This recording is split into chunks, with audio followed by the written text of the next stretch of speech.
आज का टॉपिक है क्वालिटी कंट्रोल मैनेजमेंट सिस्टम। सबसे पहले तो यही समझो कि ये इसकी ज़रूरत क्या है, ये है क्या, इसका मतलब क्या है क्वालिटी कंट्रोल और मैनेजमेंट सिस्टम का। किसी भी चीज़ की ग्रोथ के लिए, किसी भी चीज़ की अगर ग्रोथ करनी है, किसी भी चीज़ को अगर आगे तक बड़े लेवल पे लेके जाना है तो हमें दो चीज़ों का ध्यान देना पड़ता है हमेशा, एक क्वालिटी के ऊपर और एक मैनेजमेंट के ऊपर। जैसे आप एक एग्जांपल से समझो, बहुत छोटा सा एग्जांपल, आपको पानी पूरी का ठेला लगाना है। किसका? आया पानी? नहीं आया? पानी पूरी का ठेला लगाना है तो आपको दो चीज़ों का ध्यान रखना पड़ेगा, एक क्वालिटी और एक मैनेजमेंट। क्वालिटी मतलब बहुत अच्छी क्वालिटी होना चाहिए, सब चीज़ें प्रॉपर होनी चाहिए, हाइजीन होना चाहिए, टेस्ट होना चाहिए, साफ पानी से पानी बनाओ, नहीं तो पता चला उसी में हाथ 10 बार ग्लव्स पहने होने चाहिए, चम्मच का उपयोग कर रहे हो हर चीज़ के लिए, तो ये क्वालिटी हो गई। मैनेजमेंट, प्रॉपर बैठने की व्यवस्था होनी चाहिए, प्रॉपर कटोरी की व्यवस्था होनी चाहिए, भीड़ हो रही है तो कैसे उस भीड़ को मैनेज करना है, इसका प्रॉपर अरेंजमेंट होना चाहिए। ये सारी चीज़ें कहलाती, तब जाके आपका वो ठेला धीरे धीरे धीरे जाके विकसित हो। उसमें से उसकी कमियां ढूंढो, क्या कमियां हैं, क्या क्वालिटी में क्या कमी आ रही है, उसके बिहाफ पर रिव्यू लिए जाते हैं कि आपको और आप क्या चाहते हो, जो हमारे कस्टमर्स होते हैं। इसी तरीके से अपनी पैथोलॉजी की लाइन में भी क्वालिटी और मैनेजमेंट का बहुत बड़ा योगदान है। समय से पेशेंट आए, समय से उसका सैंपल लें, क्वालिटी का उसको टेस्ट दें, क्वालिटी का उसको रिजल्ट दें, उसके बाद मैनेजमेंट का प्रॉपर मैनेजमेंट हो, रिपोर्ट देने का मैनेजमेंट, रिकॉर्ड रखने का मैनेजमेंट, हर एक चीज़ का प्रॉपर मैनेजमेंट होना चाहिए। समझ गए? इसी से संबंधित आज चीज़ें पढ़ेंगे। नेक्स्ट करो बेटा।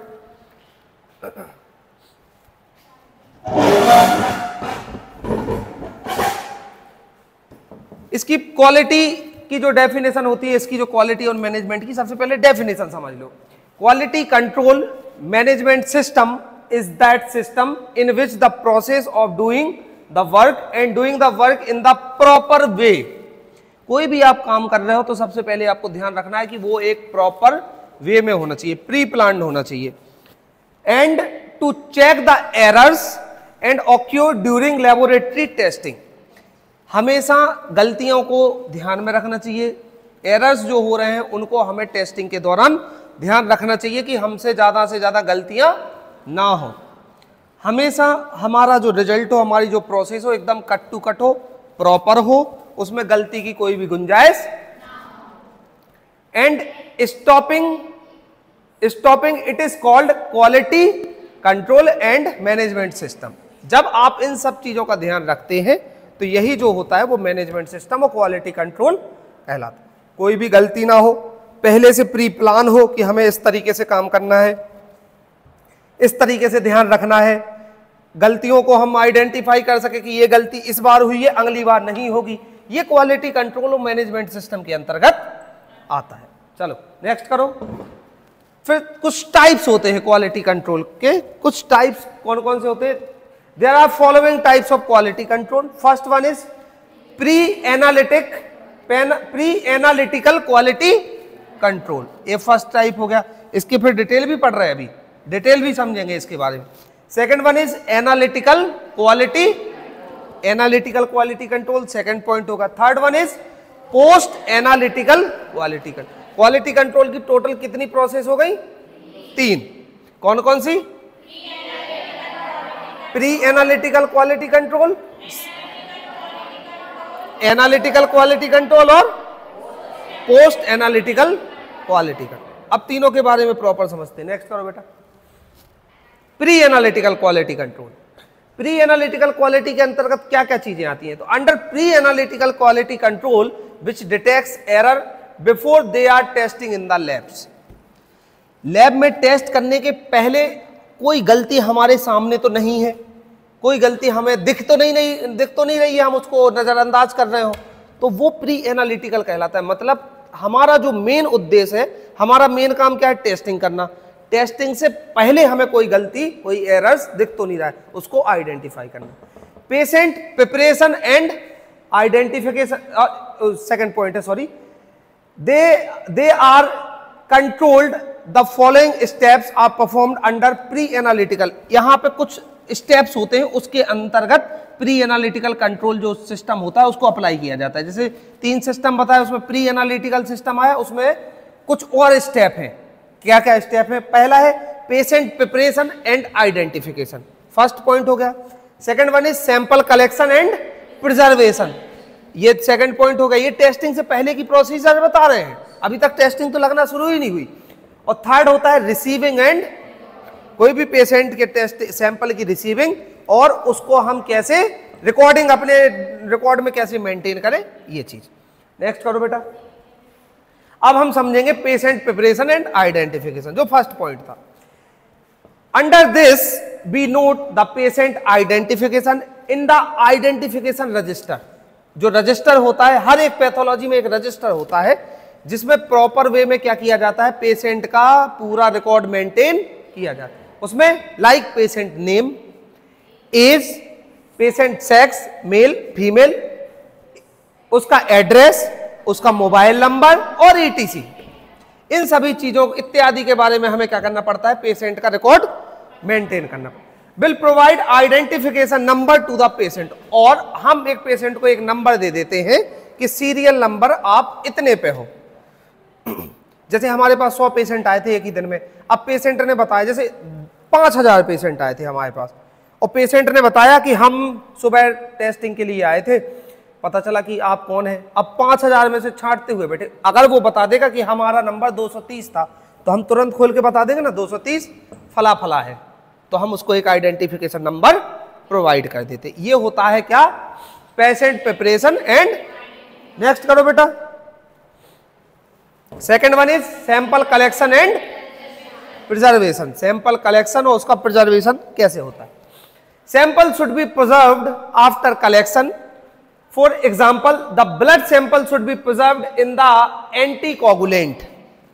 Urine sample should be preserved in freezer and 1 drop HCl and thymol, and the use of different type of chemical is also used for the preservation of the sample। जैसे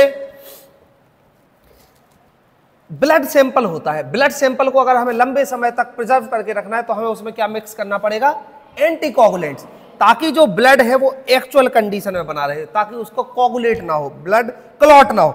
आप लोग जानते हो ब्लड शरीर से जैसे ही बाहर आता है वो क्लॉट हो जाता है, क्योंकि ब्लड की ऐसी प्रकृति ही है, ब्लड का ऐसा नेचर है, वो क्लॉट हो जाता है। लेकिन हमें अगर उसको काफी लंबे समय तक क्लॉट होने से बचाना है तो हम क्या करते हैं, उसमें एंटीकोगुलेंट पदार्थ जो होते हैं वो मिक्स कर देते हैं, ताकि वो, जैसे यूरिन हो गया तो यूरिन के लिए क्या बोला जाता है कि उसको फ्रीजर में रखो, एंड अगर फ्रीजर में नहीं रख रहे उसके साथ 1 ड्रॉप HCl और थाइमोल को यूरिन के साथ मिक्स कर दो, तो उसके अंदर शुगर हो गया, कीटोन बॉडीज हो गई, जो चीजें डिपॉजिट होती हैं वो डिक्रीज नहीं होंगी, वो एज इट इज कंडीशन में कुछ समय तक बनी रहेंगी जब तक हम टेस्टिंग नहीं कर लेते हैं।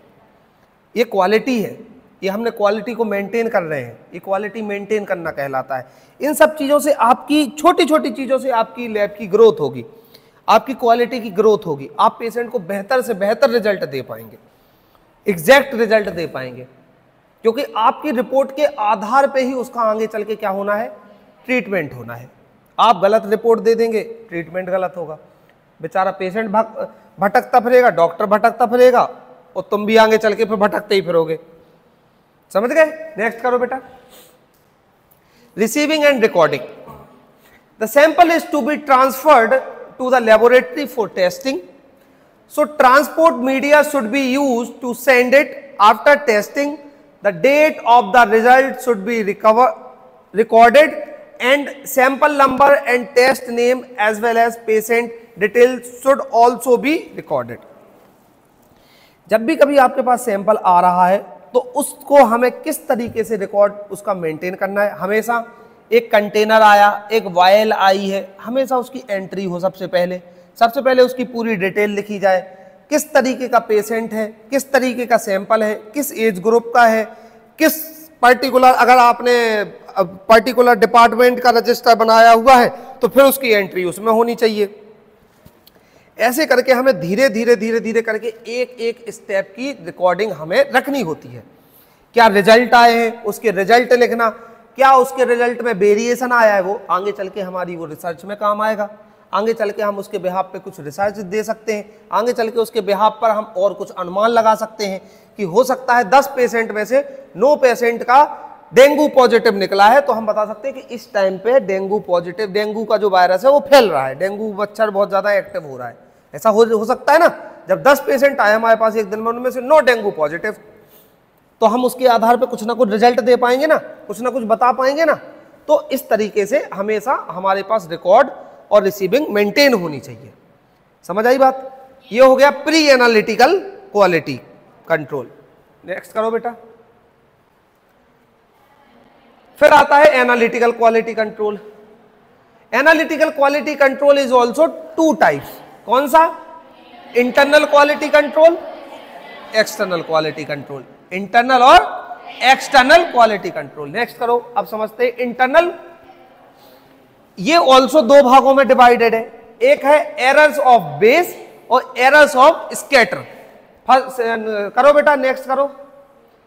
Errors of bias. चलो, under this error and calibration problem in the laboratory should be avoided, analyser and regular checkup should be done so that no errors are received at the time of investigation।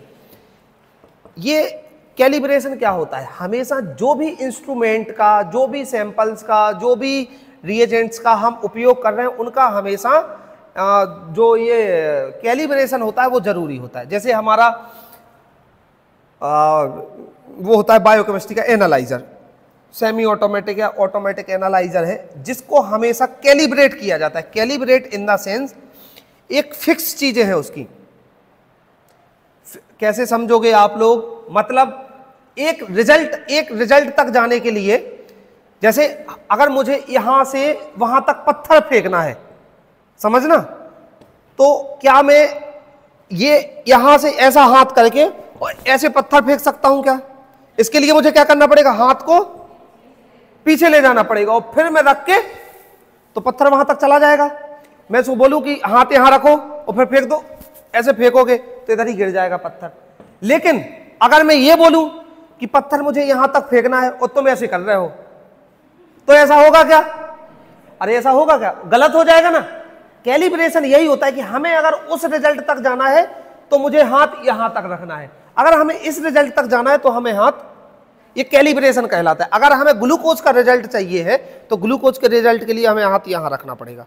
अगर हमें urea का result चाहिए तो urea के result के लिए, मतलब urea वो है और ग्लूकोज ये है, तो यूरिया के रिजल्ट के लिए हमें हाथ यहां तक लेके जाना पड़ेगा, फिर फेंकना पड़ेगा। ये कैलिब्रेशन है, ये उसको कैलिब्रेट किया जाता है। ठीक है, नेक्स्ट करो बेटा। Errors of scatter. Under this we should not use dirty instrument. Instrument खराब ना हो, गंदा ना हो, उसकी प्रॉपर वॉशिंग हो, उसकी क्लीनिंग हो, because it effects the result of incorrect piping test.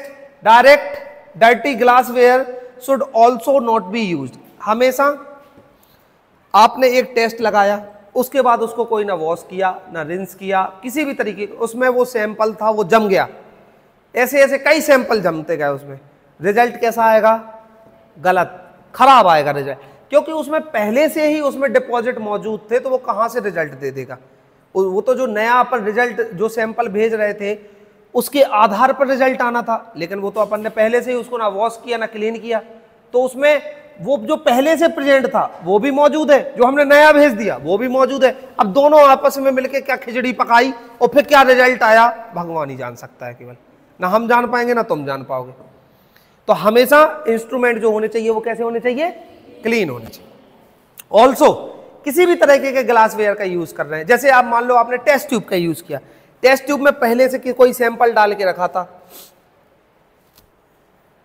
Test tube में पहले से कोई सैंपल एक डाल के रखा था आपने, उसको धोया ना उसको सुखाया, ना उसको ऑटोक्लेव में डाला, ना उसको इंक्यूबेटर में डाला, ना इंक्यूबेट किया, कुछ भी नहीं किया, वो फिर से उसमें फिर से दोबारा से सैंपल डालिए, तो सैंपल की क्वांटिटी तो बहुत छोटी सी ली जाती है, माइक्रोलीटर में सैंपल लिया जाता है। उसमें पहले से चिपका हुआ माइक्रोलीटर में सैंपल था, इधर पहले से अपने पास दूसरा सैंपल था, दोनों को टेस्ट ट्यूब में मिक्स किया, वो फिर से मिक्स हो गया तो फिर से खिचड़ी बन गई। अब क्या रिजल्ट आएगा वो कौन जानेगा? भगवान जानेगा। वो हम कैसे जान पाए? हमेशा इंस्ट्रूमेंट साफ होना चाहिए और जो भी ग्लास वेयर्स का यूज कर रहे हो वो हमेशा क्लीन होने चाहिए। समझ गए? तो फिर एरर्स नहीं आएंगे। नेक्स्ट करो बेटा। External quality control. External quality control में क्या आता है? Under this our laboratory staff should be well educated. अब एक्सटर्नल क्वालिटी कंट्रोल बहुत इंपॉर्टेंट है। ऐसा ना हो कि इंस्ट्रूमेंट साफ थे, टेस्ट ट्यूब साफ थे, प्रॉपर पेशेंट का सैंपल ले लिया था, प्रॉपर मैनेज भी कर लिया था, प्रॉपर रिकॉर्ड मेंटेन कर लिया था, टेस्ट लगाने वाला गधा था। अब जब वो टेस्ट लगाने वाला गधा था तो फिर गई भैंस पानी में, कोई मतलब ही निकला। तो इसलिए एक्सटर्नल क्वालिटी कंट्रोल में हमेशा ये ध्यान होना चाहिए कि जो भी स्टाफ हो लैब का वो कैसा हो? वेल एजुकेटेड हो, उसको उस फील्ड से पूरी नॉलेज हो, उस फील्ड से रिलेटेड सारी जानकारी होनी चाहिए। And there should be proper vaccination of the staff. हमेशा जो भी स्टाफ वहां पे काम कर रहा है उसका प्रॉपर वैक्सीनेशन समय समय से होता रहना चाहिए, क्योंकि वो पता नहीं किस तरीके के सैंपल से डील कर रहा होगा, किस तरीके के बैक्टीरिया वायरस से उसका इंटरेक्शन हो रहा होगा, आगे जाके उसको पता चला खुद ही घातक बीमारी हो गई। वो दूसरों की बीमारियां ढूंढ रहा था, किसी बीमारी ने उसको ढूंढ लिया, काम खत्म उसका हो गया, है ना। तो हमेशा वो proper vaccinated. Personal hygienic required. जो भी इंसान वहां पे, जो भी लैब स्टाफ वहां पे काम कर रहा है उसका पर्सनल क्या होना चाहिए? हाइजीन होना चाहिए, प्रॉपर हाइजीन का ध्यान रखना चाहिए। The inter relationship should be good and should be proper protective. जो आपसी वहां पे मतभेद हो वो अच्छे संबंध होना चाहिए, नहीं तो वो इसका दुश्मन, तुम इसके दुश्मन। वहीं लैब में तुम कुछ रिजल्ट लगा के गए, तुम इधर उधर हुए, वॉशरूम, दूसरा तुम्हारा दुश्मन था, वो तुमसे बदला लेना चाह रहा था, वो कुछ उधर उंगली कर गए, तुम दोनों की आपस की लड़ाई, वो पेशेंट बेचारा बेफिजूल में मरा गया, वो बेफिजूल में पिस गया। तो हमेशा वहां पे जो आपसी संबंध होने चाहिए वो कैसे होने चाहिए? अच्छे होने चाहिए और प्रॉपर एक दूसरे को गाइड करते हुए। अगर आप सीनियर हैं तो अपने जूनियरों को प्रॉपर गाइड करें, अगर आप जूनियर हैं तो जूनियर के हिसाब से प्रॉपर सीनियरों से पूछे कि सर ये कैसा होगा। ना एटीट्यूड दिखाएं ना ईगो दिखाएं। एटीट्यूड और ईगो दिखाओगे तो सब खत्म हो जाएगा। लैब में नहीं, बाहर भी अगर ईगो एटीट्यूड दिखाया तो सब समाप्त। ठीक है, तो ईगो एटीट्यूड नहीं दिखाना। नेक्स्ट करो बेटा। Post analytical quality control. Post analytical quality control के अंतर्गत क्या आता है? Under post analytical quality control we provide the report after signing the report to the patient in the last.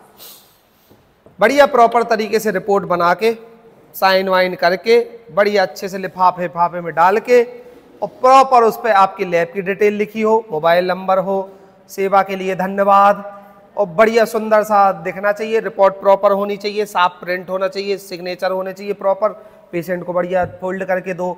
अगर वो कुछ पूछ रहा है तो उसको प्रॉपर उसको बता दो कि आपके रिपोर्ट में, बाकी डॉक्टर तो बताएगा ही।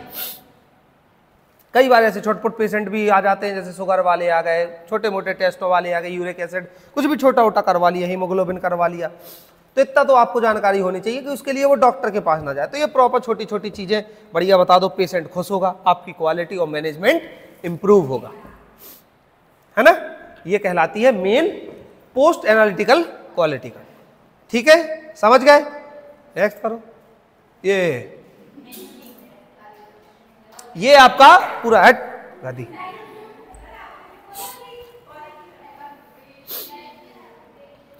तो ये इस तरीके से आपका क्वालिटी कंट्रोल और मैनेजमेंट सिस्टम हो गया। समझ आ गया कि क्वालिटी कंट्रोल और मैनेजमेंट सिस्टम कितना महत्वपूर्ण है आपकी लाइफ में। ये क्वालिटी कंट्रोल और ये मैनेजमेंट सिस्टम आपको अपने जीवन में भी उतारना चाहिए। अपनी क्वालिटी मेंटेन करके रखो, अपना मैनेजमेंट सिस्टम मेंटेन। अगर आपको सक्सेस होना है तो हमेशा आपको अपनी क्वालिटी पे ध्यान देना पड़ेगा, अपने मैनेजमेंट पे ध्यान देना पड़ेगा, अपने पहनावे पे। मैं ये नहीं बोल रहा कि बहुत अच्छे डीबी मॉल से कपड़े खरीदो, इधर उधर से खरीदो, नहीं। जो पहन रहे हो प्रॉपर पहनो, साफ सुथरे हो, आयरन किए हुए हो, प्रॉपर। स्टूडेंट हो अभी, कल चल के प्रोफेशनल लाइफ में जाओगे, प्रॉपर होनी चाहिए सारी चीजें। समझ गए? तो इस तरीके से आपका ये प्रथम अध्याय समाप्त हुआ। अगला अध्याय पढ़ाया जाएगा आपको कल।